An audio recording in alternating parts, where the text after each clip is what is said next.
Namaste. I am Javian Swarnima, Assistant Professor in Jayoti Vidyapeeth Women's University. Today we will discuss about a topic from theory of structure, which is numerical based on Castiglione's first theorem. Okay? In the previous session, we will discuss some numerical. In this session, we will discuss more numerical, but different types. So is a question.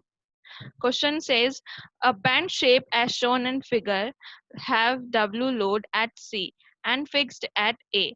Find deflection, vertical deflection at C by Castiglione's theorem. ठीक है, यहाँ पर क्या है, हमको एक band shape दे रखी है जिसपे हमको सी पॉइंट पे एक डब्ल्यू लोड दे रखा है अब, और ए पॉइंट जो है वो फिक्स है।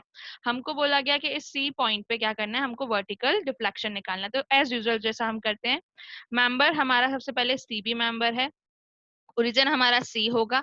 लिमिट, क्योंकि ये क्या है, एक हाफ सर्कल है, तो यहाँ पे लिमिट जो होगी वो 0 to π/2 होगी। ठीक है, फिर उसके बाद क्या होगा, इसका फ्लक्चुएटिविटी दे नहीं रखी तो वो ई आई होगी। जो मोमेंट होगा वो क्या होगा, माइनस का W x.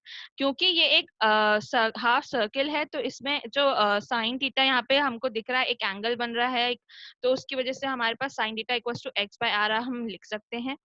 x equal to हम r साइन थीटा लिखेंगे जस्ट बिकॉज ऑफ, क्यों, क्योंकि यहाँ पे हम हमारे पास क्या है, एंगल हमको ये गिवन है, एंगल किसी एक पॉइंट पे ये एंगल पे ये बैंड है। ठीक है, तो हमने क्या किया, माइनस का डब्ल्यू आर साइन थीटा, हमने जो हमारा मूवमेंट था माइनस का डब्ल्यू उसको लिख दिया। इसका जब हम डिफरेंशिएशन करेंगे तो माइनस का आर साइन थीटा होगा। ठीक है, अब हम बी ए मेंबर की बात करेंगे। बी ए मेंबर में ओरिजिन हमारा बी होगा, लिमिट हमारी 0 to L होगी, ई आई हमारा कांस्टेंट रहेगा, जो इसका मूवमेंट होगा वो होगा माइनस का डब्ल्यू आर, और जो del M upon del W differentiation होगा वो माइनस का आर होगा। अब हमको क्या करना है, डिफ्रैक्शन के फॉर्मूले में वैल्यू पुट करनी है और आंसर लाना है। हमने वैल्यू पुट कर दी मेंबर सी बी और मेंबर बी ए के लिए। लिमिट 0 to π/2 हो गई, एक की लिमिट 0 to L हो गई। जब हमने इसको सॉल्व किया तो हमने सॉल्व करके हमारे पास डिफ्लेक्शन क्या आ गया, WR² / 4EI ब्रैकेट में R π+4L आ गया। ठीक है, इसी तरह का ये दूसरा क्वेश्चन है जिसमें हमको क्या मिला हुआ है, एक सेक्शन मिला हुआ है जिसमें हमको पॉइंट ए पे क्या करना है, मोमेंट निकालना है। पॉइंट ए पे जब हम मोमेंट निकालेंगे, सॉरी, पॉइंट ए पे हमको क्या करना है, मूवमेंट निकालना है। पॉइंट ए पे मूवमेंट निकालने के लिए हम क्या करेंगे, सबसे पहले मेंबर ए बी की बात करेंगे। हमारे पास 4 मेंबर हैं, यहाँ पे 3 मेंबर हैं, sorry, member A B, member B C और मेंबर सी डी। ठीक है, तो मेंबर ए बी की जब हम बात करेंगे तो हमारे पास लिमिट ओरिजिन पॉइंट ए होगा, लिमिट जो होगी वो 0 to A होगी, और जो ई होगा वो कांस्टेंट रहेगा, और जो आई होगा, क्योंकि यहाँ पे डायमेंशंस देख रखी हैं उसकी ब्रेथ और लेंथ की, तो हम उसके अकॉर्डिंग हमारा यहाँ पे क्या करेंगे, जो आई है वो यहाँ पे कैलकुलेट कर लेंगे। तो आई कैलकुलेशन से हमारे पास t³/12 आ जाएगा, और जो मोमेंट होगा वो माइनस का डब्ल्यू एक्स हो जाएगा। ठीक है, और जो इसका डिफरेंशिएशन होगा वो माइनस का एक्स आ जाएगा। ऐसे ही बीसी सेक्शन के लिए बात करेंगे तो लिमिट जो होगी 0 to 2a होगी, और जो इसकी आई निकलेगा वो 2/3 t³ निकलेगा। इसका जो मोमेंट निकलेगा वो माइनस का डब्ल्यू ए निकलेगा। ठीक है, और ये इसका डिफरेंशिएशन माइनस का ए हो जाएगा। और अब हम बात करेंगे सीडी सेक्शन की, तो सीडी सेक्शन के लिए लिमिट 0 to 5/2a होगी। जो इसका आई निकलेगा वो t³/12 सेम निकलेगा इसके अकॉर्डिंग। ठीक है, अब हमको क्या करना है, हमारे पास इसका मूवमेंट निकालना है। तो हमारा जब यहाँ से हम सी जो हमारा ए बी सेक्शन पे, ए पे जो हमारा डब्ल्यू लोड है वो हमारा जब सी पे वर्क करेगा तो हमारा उसके अकॉर्डिंग क्या हो जाएगा, मूवमेंट क्या हो जाएगा, माइनस का डब्ल्यू इंटू ए माइनस एक्स हो जाएगा। ठीक है, और अगर हम यहाँ पर x की वैल्यू a रख देंगे तो हमारे पास क्या होगा, एक सेक्शन कट हो जाएगा, जो कि नॉर्मल सी बात है। जैसे जो a का प्रोजेक्शन है, अगर हम उसको c तक ऊपर लेके जाएं तो जिस पॉइंट पे वो कट करेगा तो वो वहां से क्या होगा, वैल्यू जो होगी वो नीचे पॉजिटिव से वैल्यू नेगेटिव में टर्न होगी। तो वहां पर उस पॉइंट, पर्टिकुलर उस पॉइंट पे क्या होगा, सेक्शन हमारा जीरो, यानी मोमेंट हमारा जीरो होगा। ठीक है, तो हम वही यहाँ पे करेंगे और उसके बाद डिफरेंशिएशन करेंगे तो माइनस का इंटू ए माइनस एक्स हो जाएगा। ठीक है, अब हम इसको क्या करेंगे, डिफ्लेक्शन के फॉर्मूले में पुट कर देंगे। डिफ्लेक्शन के फॉर्मूले में हर एक मेंबर के लिए अलग अलग पुट करेंगे। जब हम इसको सॉल्व करेंगे तो हमारा डिफ्लेक्शन आ जाएगा 24.5 WA³ / ET³ ठीक है।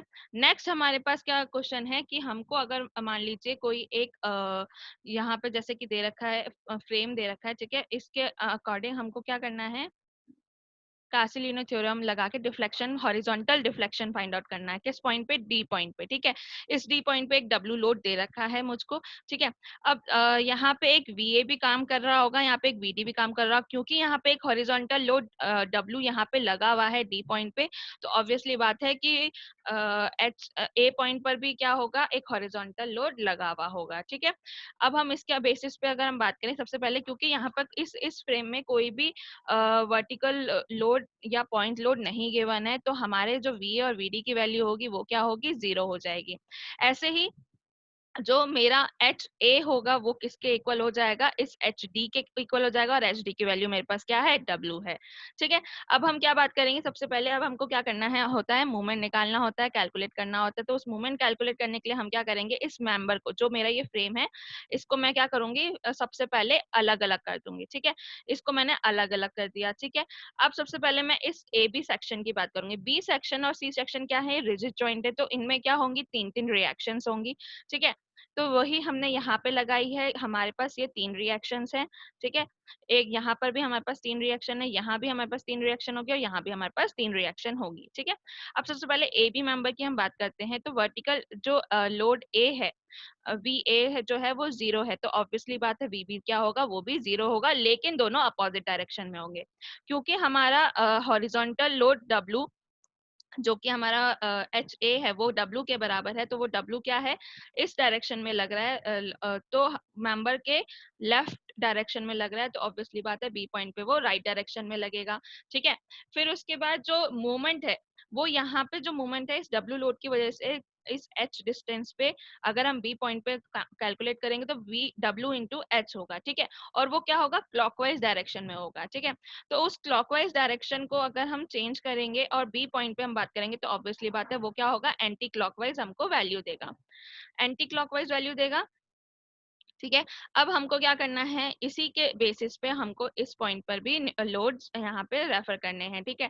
क्योंकि डब्ल्यू इस डायरेक्शन में राइट डायरेक्शन में लग रहा है, तो इस पॉइंट पे डब्ल्यू लेफ्ट डायरेक्शन में लगेगा, क्योंकि यहाँ पे मूवमेंट जो डब्ल्यू एच लग रहा है वो क्या है, एंटी क्लॉकवाइज लग रहा है, तो यहाँ इस पॉइंट पे क्लॉकवाइज लगेगा, और यहाँ पे डब्ल्यू नीचे डाउनवर्ड डायरेक्शन में लग रहा है, तो ऑब्वियसली बात है यहाँ पे डब्ल्यू अपवर्ड डायरेक्शन में लगेगा। ये इसलिए कर रहे हैं ताकि जो मेंबर बीसी पे है वो क्या है, बी पॉइंट एक रिजिड पॉइंट है, सबसे पहली बात। तो हमको क्या करना है, यहाँ इस पॉइंट पे बी और सी पॉइंट पे जो भी लोड्स की वैल्यू हम यहाँ पे ले रहे हैं, जो भी हम रिएक्शंस ले रहे हैं, वो क्या होगा, उसका नेट जो इफेक्टिव होगा वो 0 होगा, चाहे वो हम बी पॉइंट की बात करें चाहे वो सी पॉइंट की बात करें, तो उनका जो नेट इफेक्टिव आना चाहिए वो 0 आना चाहिए। तो वो इसी तरह से हम लोग उसको मेजर कर सकते हैं। अब हम बात करते हैं सी पॉइंट की। तो सी पॉइंट पे क्या होगा, क्योंकि ये क्लॉकवाइज है, तो ऑब्वियसली बात है ये एंटी क्लॉकवाइज हमको वैल्यूज देगा। इसके बाद क्योंकि डब्ल्यू इस तरफ लग रहा है, तो डब्ल्यू यहाँ पे इस तरफ लगेगा, और इसी तरह से इस सी पर भी क्या होगा, इसी के बेसिस पे हम लोग सारे अपोजिट फोर्सेस, अपोजिट रिएक्शंस के डायरेक्शंस ले लेंगे, ठीक है, जो कि इसके बेसिस पे भी होगा। अब हमको क्या करना होता है, हर एक पे मेंबर पे क्या करना होता है, एक्स फाइंड आउट करना, एक्स सेक्शन लेके एम फाइंड आउट करना होता है। तो जब भी हमारे पास फ्रेम होगा, जब भी हमको फ्रेम को रिजॉल्व करना होगा, तो हम क्या करते हैं, उसके अंदर खड़े होते हैं, ठीक है। पिछले मेथड्स जो थे, स्लोप डिफ्लेक्शन या मोमेंट डिस्ट्रीब्यूशन, उसमें भी हमने यही किया था कि हम उनके अंदर खड़े होते थे, एंड जिस भी मेंबर की हम बात कर रहे थे हम उसकी तरफ देखते थे। अगर मैं ए बी मेंबर की बात करूंगी तो मैं उसके फ्रेम के अंदर खड़े होकर उसकी तरफ देखूंगी, अगर मैं बीसी मेंबर की बात करूंगी तो मैं उसकी तरफ देखूंगी, और सीबी मेंबर की बात, सीडी मेंबर की बात करूंगी तो मैं उसकी तरफ देखूंगी अंदर खड़े होके, ठीक है। तो ये हमारा बेसिक कॉन्सेप्ट था, ये हमने अलग अलग कर दिए, फ्रेम अलग कर दिया। अब सबसे पहली बात क्या होगी, मेंबर, हम लोग ए बी मेंबर की बात करते हैं। ओरिजिन हमारा ए होगा, लिमिट हमारी 0 टू एच होगी, फ्लक्सर रिजिडिटी क्योंकि हमको यहाँ पे दे रखी है 2EI, EI और 2EI अलग अलग दे रखी है, तो फ्लक्सर रिजिडिटी मेरे पास 2EI होगी। मेरा जो मोमेंट होगा वो W इंटू एक्स होगा, तो उसके हिसाब से मेरा जो डिफ्लेक्शन आएगा वो x आ जाएगा। इसी के बेसिस पे अगर मैं b सी बात करूंगी तो b हो जाएगा और 0 to a मेरी लिमिट हो जाएगी। ei यहाँ पे मुझे दे रखी है, wh इसका मूवमेंट हो जाएगा जस्ट बिकॉज ऑफ क्यों, क्योंकि यहाँ पे ऑलरेडी एक मूवमेंट लग रहा है, यहाँ पे कोई फोर्स नहीं लग रहा है, यहाँ पे एक मूवमेंट लगेगा तो यहाँ पे वो आ जाएगा। ठीक है, फिर उसके बाद जब इसका हम डिफरेंशिएशन करेंगे तो वो h आ जाएगा और डीसी सेक्शन पे भी जो सेम हमारा ए बी पे निकला वही हमारा यहाँ पे निकलेगा। ठीक है, अब हम क्या करेंगे, डिफ्लेक्शन के फॉर्मूले में ये सारी वैल्यूज पुट करेंगे अलग अलग मेंबर्स के लिए, तीनों तीनों अलग अलग मेंबर्स के लिए, अलग अलग ई आई के लिए हम लोग ये वैल्यूज सारी पुट करेंगे। ठीक है, फिर उसके बाद क्या करेंगे, हम हमारा सॉल्व करके देखेंगे, सॉल्व करेंगे तो हमारे पास जो डेल है यानी डिफ्लेक्शन है वो क्या आ जाएगा, W H square upon 3i h plus 3a हमारे पास उसका डिफ्लेक्शन आ जाएगा। I hope you don't have any query in this session, but if you have, then please mention it in a comment box. This session is powered by Digital Version 2.0, Jayoti Vidyapeeth Women's University. Thank you.